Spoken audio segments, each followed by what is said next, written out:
The 100 girlfriend who really love you এর আগের এপিসোডগুলো যারা এখনো দেখেন নাই তারা আমার ডিসক্রিপশন বক্সে লিংক দিয়ে থাকবে, সেখান থেকে দেখে আসুন। এপিসোডের শুরুতে আমাদের কারণকে দেখানো হয় সে ডেটে যাওয়ার জন্য একটি সুইমিং স্যুট কিনতে এসেছে, কিন্তু সে বুঝতে পারছিল না কোন সুইমিং স্যুটটি নেবে। সেই জন্য সে গোটা দোকানটি খোঁজার পরে একটি সুইমিং স্যুট তার হাতে নেয় এবং বলে, না, এটা আমার গায়ে মানাবে না। তারপরে সে মনে মনে বলে, এটা হয়তো রেন্দারোকে ভালো লাগবে। তারপরে নেক্সট সিনে আমাদের দেখানো হয় রেন্দারো সুইমিং পুলে চলে আসে এবং রেন্দারোর পিছে থেকে তিনটি মেয়েও চলে আসে এবং হাকারি এবং ন্যানোর মাঝখানে ইউশিমোটো থাকে। ইউশিমোটো তাদের দুজনকে দেখে অনেক লজ্জা পায়, সেই জন্য রেন্দারো তার কাছে গিয়ে তার অনেক সুনাম করে এবং তখনই পিছে থেকে কারানে চলে আসে এবং কারানেকে দেখে রেন্দারো বলে, তোমার কি কোনো কিছু হয়েছে? এবং কারানে বলে, আমার একটু শরীর খারাপ করছে। এবং রেন্তারো বলে, তোমার যদি শরীর খারাপ হয় তাহলে বলো, আমরা এই ডেটটি ক্যান্সেল করে দেবো। এবং কারানে বলে, না, কোনো সমস্যা নেই, তোমরা এনজয় করো। এবং ন্যানো বলে, ওই জায়গাতে সূর্যের আলো একটু বেশি পড়ছে, তুমি ওইখানে যাও, তাহলে তোমার শরীর অনেক গরম হবে। এবং কারানে বলে, ধন্যবাদ, কিন্তু আমার চিন্তা করার তোমার কোনো দরকার নেই। এবং ন্যানো বলে, আমি তোমার এতটাও কাছের মানুষ না যে আমি তোমার জন্য চিন্তা করব।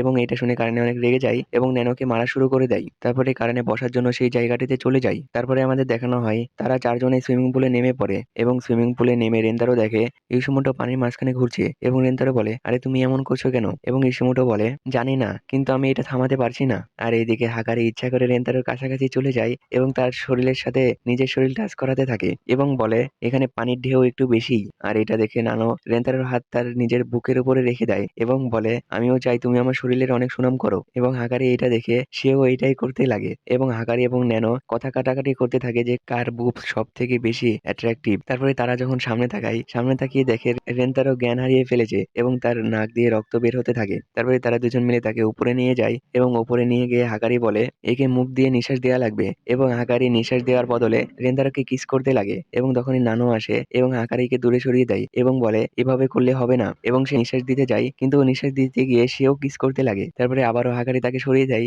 এবং সে বলে, আমরা এইভাবে কথা কাটাকাটি করতে থাকলে হবে না, যে কোনো একজনকে নিঃশ্বাস দেওয়া লাগবে। এবং সে বলে, এবার আমি দিবই। এবং সে যখনই নিঃশ্বাস দিতে যায় তখন সে আবার কিস করা শুরু করে দেয় এবং তারপরে ন্যানো আসে এবং বলে, এরকম করলে হবে না, এখানে কোনো ছেলে ডাক্তারকে নিয়ে আসার লাগবে যেন ডাক্তারটি তাকে নিঃশ্বাস দিতে পারে। এবং তারা দুজনেই দৌড়ে চলে যায় একটি ছেলেকে ডাকার জন্য এবং তারা দুজন দৌড়ে যেতে থাকে। তারা যখনই যেতে থাকে পাশ থেকে তাদেরকে কয়েকটি ছেলে দেখে ফেলে এবং দেখার পরে একটি ছেলে বলে, তার বডি অনেক সুন্দর, তাকে আমার ছুঁতে ইচ্ছা করছে। এবং সে হাকারের দিকে হাত বাড়ায়, তখনই নানো ছেলেটির চোখের ভিতরে আঙুল ঢুকিয়ে দেয় এবং থেকে মেরে দূরে সরিয়ে দেয়। তারপরে পাশ থেকে আরো দুইটি ছেলে চলে আসে এবং বলে, তোমার এত বড় সাহস, তুমি আমাদের বন্ধুর গায়ে হাত তুলেছো? এবং ন্যানো বলে, তোমার বন্ধুই তার শরীরে হাত দেওয়ার চেষ্টা করছিল। এবং তার বন্ধু বলে, এত সুন্দর মেয়ে দেখলে তো তার শরীরে হাত দিতে ইচ্ছা করবে। এবং তারা তিনজনে তাদের দুজনের সাথে ঝামেলা শুরু করে দেয় এবং বলে, তোমাদের দুজনের মধ্যে যে কোনো একজনকে এখন আমাদের সাথে যাওয়া লাগবে। এবং এটা শুনে ন্যানো হাকারিকে বলে, আচ্ছা তুমি তাহলে ছেলে ডাক্তারকে ডাকতে যাও, আমি এদের সাথে যাচ্ছি। এবং হাকারি বলে, আরে তুমি এগুলা কি বলছো? এবং ন্যানো বলে, আমাদের রেন্দারোকে আগে বাঁচানো লাগবে।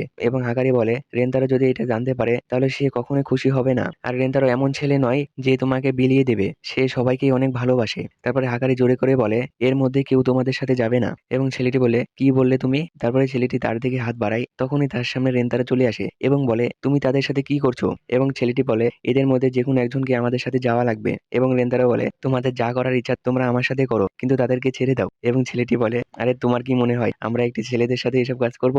এবং আরো বলে, তুই কে যে তাদের পক্ষে হয়ে কথা বলছিস? এবং রেন্তারো বলে, এরা আমার গার্লফ্রেন্ড। এবং ছেলেটি বলে, আচ্ছা ঠিক আছে, এদের মধ্যে যে তোর গার্লফ্রেন্ড তাকে নিয়ে এখান থেকে চলে যা, আমরা আরেকটিকে দেখে নেব। এবং রেন্তারো বলে, এদের মধ্যে দুজনেই আমার গার্লফ্রেন্ড। এবং ছেলেটি বলে, তুই কি আমাদের সাথে মজা করছিস? এবং রেন্তারো বলে, আমি মজা করতে যাব কেন, এরা দুজনেই আমার গার্লফ্রেন্ড, আমি সত্যি বলছি। এবং ছেলেটি বলে, এরা যদি তোর গার্লফ্রেন্ড হয় তাহলে এখানে এই দুজনকে কিস করে দেখা। আর সে মনে মনে বলে, এই দুজনের মধ্যে যে তার গার্লফ্রেন্ড সে কখনোই এটা সহ্য করবে না যে তার বয়ফ্রেন্ড আরেকটি মেয়েকে কিস করুক। এবং রেন্তারো বলে, এই পাবলিকের মধ্যে আমরা কিভাবে কিস করব? এবং তখনই নানো রেন্তারোকে একটি কিস করে এবং পাশ থেকে হাকারিও তাকে কিস করে। এবং এটা দেখে ছেলেটি বলে, এখন কি যুগ চলে এসেছে, একটি ছেলেরও দুইটি করে গার্লফ্রেন্ড থাকছে এবং তার গার্লফ্রেন্ডও তাকে কোনো কিছু বলছে না দুইটি করে রিলেশন করার জন্য। এবং তাদের এরকম অদ্ভুত কাণ্ড দেখে ছেলেগুলা সেখান থেকে পালিয়ে চলে যায়। এবং হাকারি রেন্তারোকে বলে, আচ্ছা তুমি এখানে কিভাবে আসলে?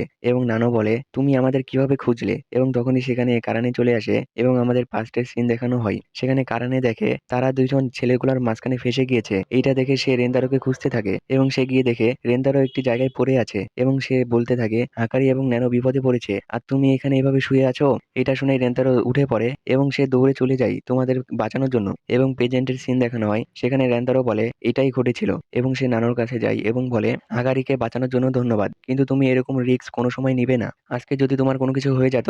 এবং এটা দেখে নানোর হাকারির কথা মনে পড়ে যায় যায় যেখানে হাকারি বলে রেন্দারো একদমই এরকম না, এবং সে রেন্দারোকে বলে ধন্যবাদ আমাদের বাঁচানোর জন্য, আর সরি এগুলো করার জন্য। তারপরে হাকারি বলে আচ্ছা ইউশিমোটো কোথায়, এবং রেন্দারো বলে আরে আমারও তো তার কথা মনেই নেই, এবং সে ইউশিমোটোকে খোঁজার জন্য দৌড়ে চলে যায়। আর এইদিকে আমাদের দেখানো হয় ইউশিমোটো টিউবে করে ভাসতে থাকে, এবং ভাসতে ভাসতে হঠাৎ তার টিউবটি লিক হয়ে যায় এবং সব হাওয়া বেরিয়ে যায়। আর ইউশিমোটো সাঁতার জানে না, কিন্তু তাও কষ্ট করে সে একটি সাইডে চলে আসে, এবং সাইডে এসে তার ফোনের দ্বারা মানুষের থেকে সাহায্য যেতে থাকে, কিন্তু তার ফোনের কথা কেউ শুনে না, এবং সে অনেকক্ষণ সাহায্য যেতে থাকে। সাহায্য যেতে যেতে তার ফোনের ব্যাটারি লো হয়ে যায়, এবং রেন্দারো ইউশিমোটোকে খুঁজে বেড়ায়। খুঁজতে খুঁজতে সে ইউশিমোটো যেখানে থাকে সেখানে চলে আসে, কিন্তু সেই ইউশিমোটোকে খুঁজে পায় না। ইউশিমোটো ওই পার থেকে রেন্দারোকে দেখতে পায়, এবং সে তার ফোনের দ্বারাও সাহায্য যেতে পারছে না, এবং মনে মনে বলে এখন আমাকে নিজের ভয়েস বার করা লাগবে, কিন্তু আমার ভয়েস অনেক স্লো। কিন্তু তাও সে নিজের আওয়াজ বের করে, এবং রেন্দারো তার সেই আওয়াজটি শুনে ফেলে। তারপরে রেন্দারো তার কাছে যায় এবং তাকে নিজের কোলে তুলে নেয়, এবং পুল পার হতে থাকে। তখনই ইউশিমোটো তাকে একটি কিস করে ফেলে, এবং রেন্দারো অনেক লজ্জা পেয়ে যায় এবং বলে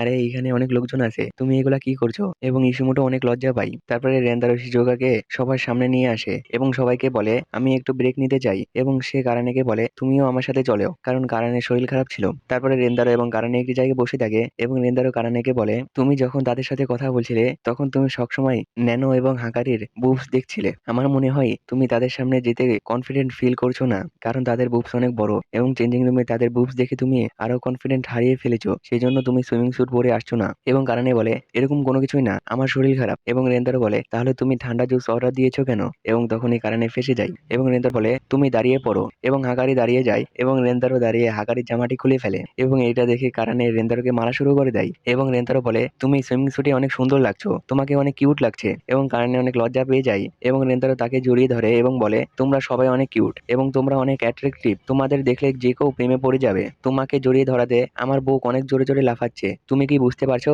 এবং কারণে বলে হ্যাঁ আমারটা অনেক জোরে লাফাচ্ছে, কিন্তু আমারটার থেকে তোমারটা বেশি জোরে লাফাচ্ছে। এবং রেন্দারো বলে আমরা দুজন এখন এতই কাছাকাছি চলে এসেছি যে আমরা একে অপরের হার্টবিট শুনতে পারছি। তারপরে সে কারণেকে দাঁড়িয়ে থাকতে দেখে এবং তাকে কিস করার জন্য এগিয়ে যায়। তারপরে তারা দুজন মিলে একটি কিস করে। তারপরে রেন্দারো কারানেকে সবার সামনে নিয়ে আসে, এবং ন্যানো বলে কারানে তুমি এখন ঠিক আছো? এবং কারানে বলে হ্যাঁ আমি এখন ঠিক আছি। এবং হাকারি বলে এই সুইমিং স্যুটে তোমাকে অনেক সুন্দর লাগছে, এবং কারানে বলে এমন কোনো কিছুই না। এবং হাকারি বলে আরে আমাদের দেখতে তো দাও। তারপরে রেন্দারো বলে এখন আমরা যেহেতু সবাই একসাথে, তাহলে চলো আমরা সবাই মিলে এই পুল ডেটটি এনজয় করি। এবং সবাই বলে হ্যাঁ ঠিক আছে। তারপরে রেন্দারো এক এক করে সবার সাথে এনজয় করে, এবং তারা অনেক খুশি থাকে। তো এখানেই তাদের পুল ডেটটি শেষ হয়ে যায়। দেখা হচ্ছে নেক্সট এপিসোডে।